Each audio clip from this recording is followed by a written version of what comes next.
What happened yesterday? John Jones shines at UFC 309, steals show in front of Trump. Israel and Lebanon's Ariel Tango. Media in Mayhem. The fight over headlines, this and more in your Nugget news for 17 November 2024. In the heated final weeks of the 2024 U.S. presidential race, Donald Trump took a heartfelt detour to Dearborn, wooing Arab American and Muslim voters who are upset with America's staunch support for Israel amid ongoing conflicts in Gaza and Lebanon. By promising a return to Middle East peace, Trump gathered attention. Yet, despite his empathetic pitches, his recent electoral win quickly shades back to status quo with his cabinet picks, who are key pro-Israel figures. Notable mentions include Marco Rubio for Secretary of State and Pete Hegseth for Department of Defense, both known for their unwavering support for Israel. It seems, despite Trump's peace pledges, a shift away from U.S.-Israel ties may just be trumped by his allies. Oh well, it's not the first time promises have been trumped by reality. The wonderful world of media. This time it's not just about fake news, it's about those catchy yet controversial headlines. Following a chaotic burst of violence on the streets of Amsterdam, news editors have found themselves in a high-level scramble to correct, rework, and reframe their narrative. Why all the fuss?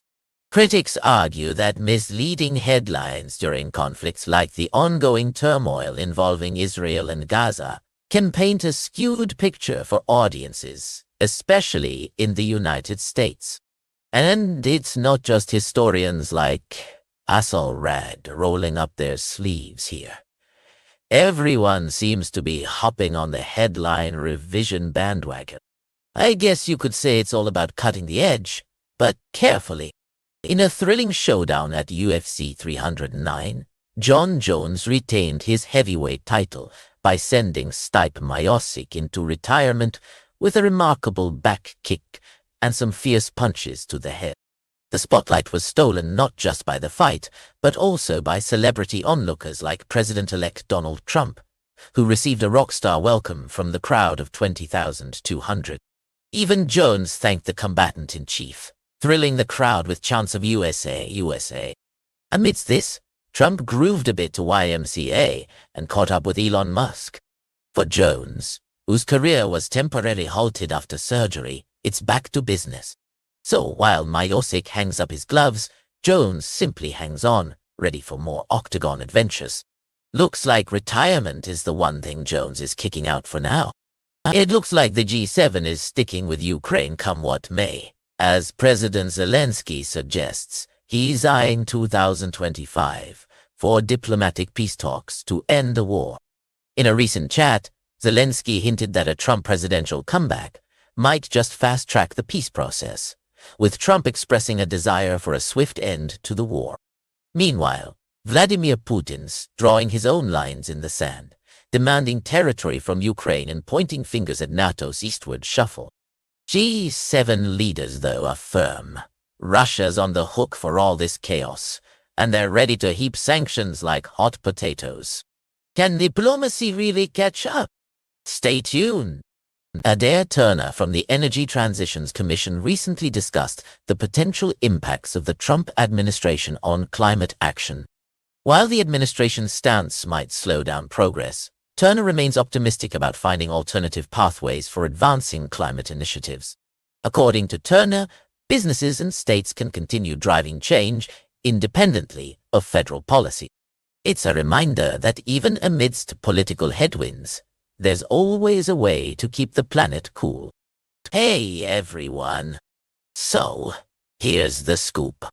Back in 2004, Democrats were feeling pretty down after John Kerry lost the presidential race to George W. Bush, who was considered vulnerable.